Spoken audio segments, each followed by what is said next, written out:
she invited me to this amazing farm-to-table dinner. And again, it was something I couldn't have paid for. And it was something that was so fun and so up my alley and just so generous. And I know she didn't even think twice about it. But to me, it was just like, hey, I got you. You know, like, I know this is hard. We might have to cut that part out. No, we're going to keep rolling. And, you know, Fee just being there through all of it. And how do you feel like, so, you know, the whole community aspect and yes, I did have that. People who I would not have thought would have, and I think this just leans into with me, you know, I am big on being vulnerable, right?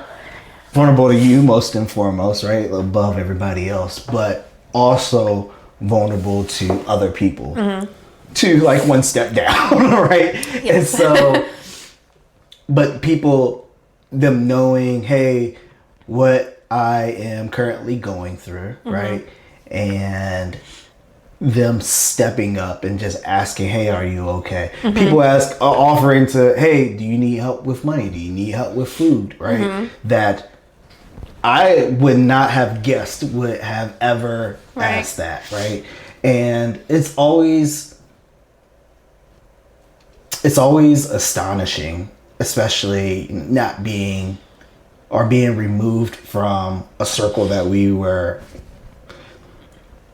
900, 700, 800 miles away, right? That we were intimately a part of, and moving elsewhere. And not saying that maybe we don't have the same tightness yet, right? Because those things come with time. But it was enough of a relationship that was established for people to actually care, right? And then being able to open up and be like, oh, you know, not being timid. Hey, you know, I don't have a job, right? like, bro, I ain't have a job. And so, and this is how, like, I am not doing okay with it, right? I felt like I was very open when it came to voicing, I'm not doing okay. Like, I'm not okay, guys. I'm not okay.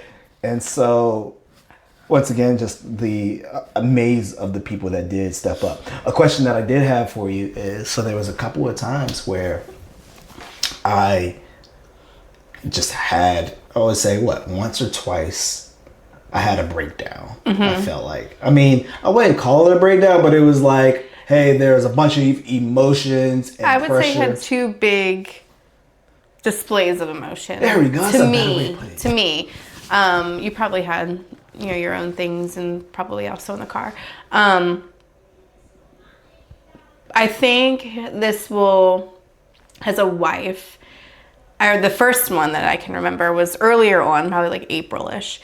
And you were so quiet and distant from me, and you're never that way. Yeah, like you barely talk to me, and you seemed very short-tempered with me, and you're never that way with me. I'm always your favorite person. I did not realize that. And I kept thinking, is he mad at me? Did I do something? Did I say something? And you were in here, and I wanted to come talk to you and ask, but I just felt like the Lord was like, just leave him alone. Just leave him alone. And I was like, but like, I really want to know what's going on. And I'd put the kids to bed, and you were just like really quiet. And normally, like, after we put the kids to bed, you like come in and say like, hey, like, what are your expectations? What are your plans? Blah, blah, blah. You didn't say anything. That's a whole conversation there. Expectations anyways. And I just kept thinking, like, he's got to be mad at me. Like, what did I do?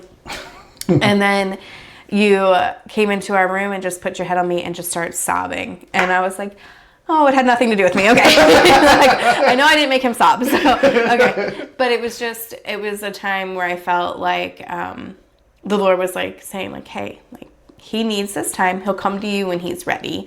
It kind of gave me the peace that, like, nothing was wrong. Our marriage is fine. Everything's okay. And then the day you found out the paychecks were stopping, and you had a big display of emotion. But even then, through it, I put a hole through the wall. You did, in fact. That is the day you put a hole through the wall.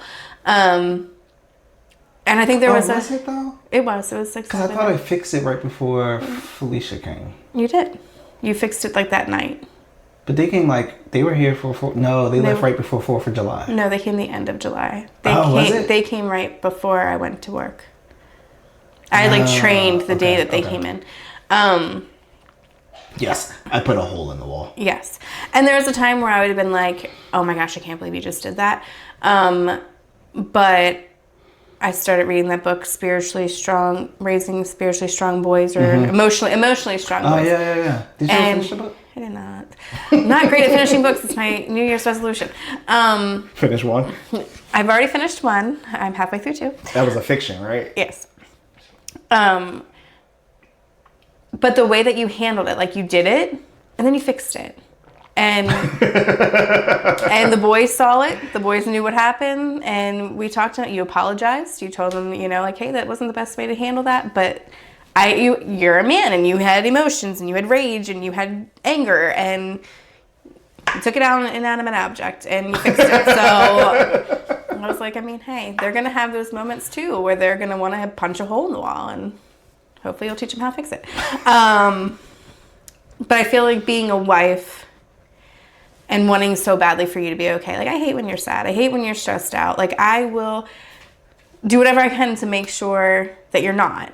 And so that was really hard to see you go through all of that. And I felt like I had no control, right? I couldn't give you a job. I couldn't, I wanted to call your boss and yell at them. I didn't.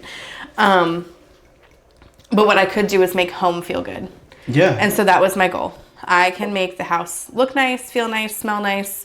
I can make you meals. I can take care of you in that way. And so that's what I focused on.